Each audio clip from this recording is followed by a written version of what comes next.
I'm Jake. I'm Tom. And we are VIMTV today to do our 159th episode with you guys. We're going to do Menomena's 2010 release Minds, the follow-up to 2007's Friend and Foe, which came out in early 2007. We reviewed Friend and Foe. Did I say it was Menomena's Minds? Did I say that? Good. You did. You're right. Stopwatch. Let's do this. So we reviewed Menomena's Friend and Foe a couple months ago with Pat, Tom's brother, and that episode should be right below this one, in which we talk about the dealer system and how Menomena has this really very unique sound, and it's all a result of their recording process. They record these jam sessions that they have through this electronic system called the dealer system, and it records samples of all their different like little facets of their songs that they're playing, and then they use those as samples, and then they construct songs kind of like Legos out of them, which is a really cool song, really cool idea for songwriting, and we really like it because we both gave this perfect one, or Friend and Foe, a perfect 100. Their follow-up Minds is done in a similar style. It's a little darker, and we're really excited to review it. So I'm gonna let Tom jump in and give you his analysis. Well, as you kind of alluded to right there, the sound overall, their style, their approach to the music hasn't really changed too much since Friend and Foe, which I would consider a good thing. I mean, Friend and Foe is just an incredible album, and if they just completely went in too much of an opposite direction, I would have been disappointed. But this album is different enough that I don't feel like it's just a rehash of their old material. It's a little new. It's definitely more fresh, and it's just an incredible album, really, Minds is. It is, like you said, it's even creepier.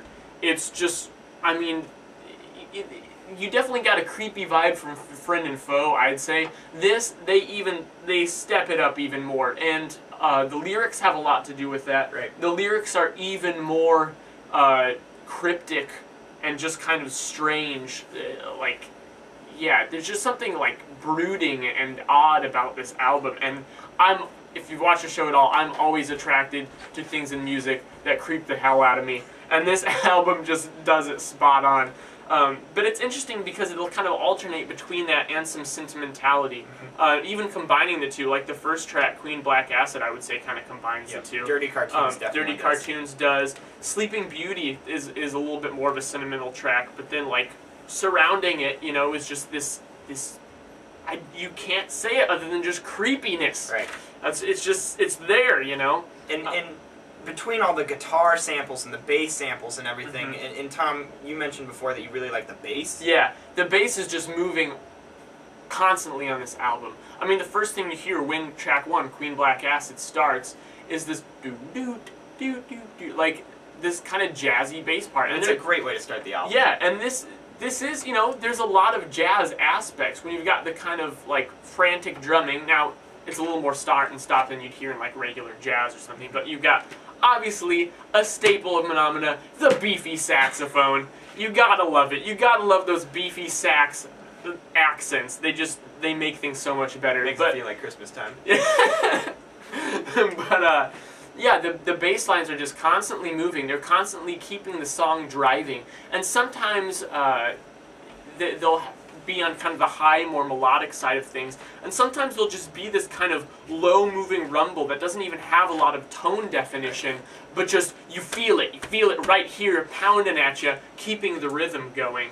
And that, I found, was much more apparent than on Friend and Foe, the way the bass contributed to the sound. Right.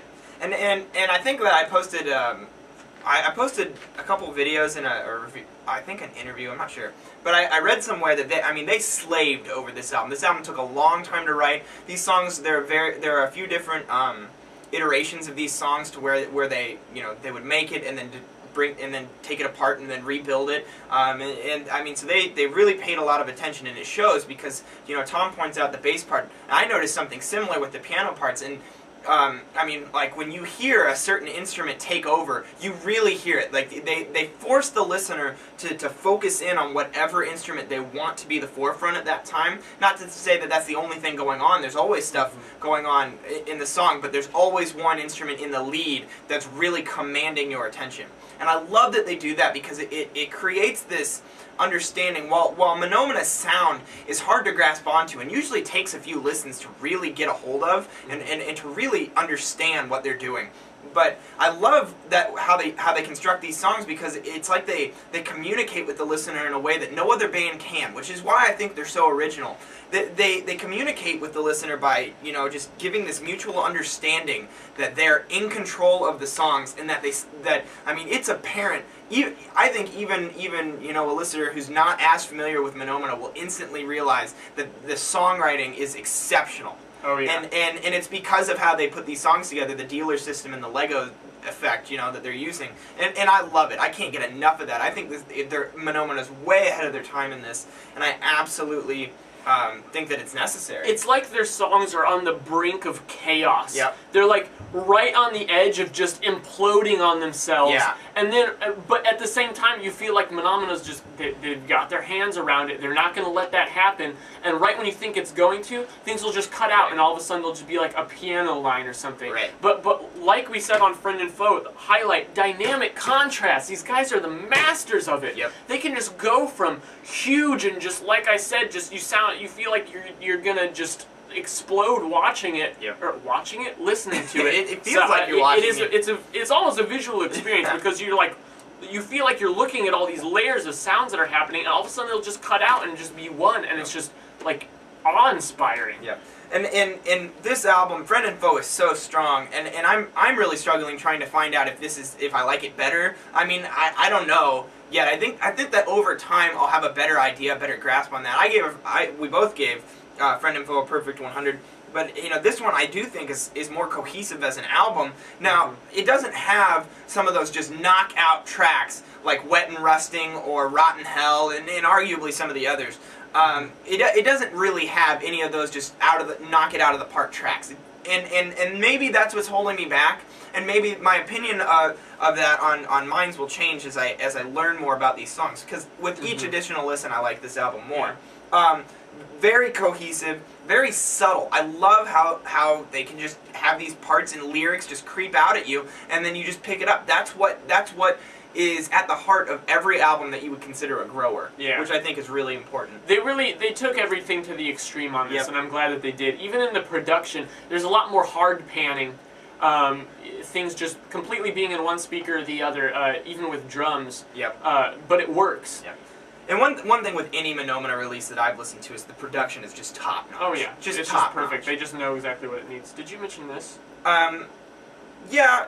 I really Tom's pointing out one of my notes that I made about the piano parts, which I was alluding to earlier. But I really feel like the piano's always been looped piano parts have always been kind of a center point of Menomena's music in the past, but I really feel like they let them come out and shine here. That the piano parts really just make the songs at certain times. They really just let that be the emotional high, because as they're building all these intensities and there's all this energy just gushing out of these songs that's being constrained, and then they pull it all away, and then all you have is a beautiful piano part for a cathartic release. It's really just a beautiful effect.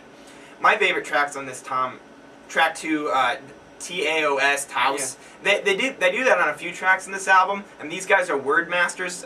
Their first album, I Am the Fun Trick Blame Monster, was an anagram for Menomena's first album. Yeah. And so we're wondering if that's going on here. Track 2, Taos. Track 4, Dirty Cartoons. Hands down my favorite track on this album. I love it, and that's what I was really talking about with the piano cathartic release there. And then the closer, INTIL, International, or however you would shorten that. But I thought that was a great closer. I'm gonna pick 4 tracks, 1 through 3. Queen Black Acid, Taos, and Kill 'Em All, and then track 10, Sleeping Beauty. Yeah, great album all the way around. What are you gonna give it? I'm gonna go 95. I really think this is a strong release, and I think that over time this could grow into be a perfect 100, just like Friend and Foe did for me. And even though it's not one of my probably top 10 favorite albums, Friend and Foe stands out, and this album has the potential to do the same thing. So I'm gonna go 95 for now, with an asterisk that says this might improve over time. I'm gonna say 97, straight up. This is an incredible album. Yes, definitely recommended by VIMTV. Yep. Now let us know what you think. Do you dig the whole Menomena thing? Menomena is pretty overlooked. Not a lot of people talk about Menomena, but we love them, and we want you to love them too. So tell us what you think. Go out and check them out and see if you agree with us at www.velocitiesmusic.com. That's Menomena's Minds, another great release from them in 2010. I'm Jake. I'm Tom. And we are VIMTV, moving music critique forward.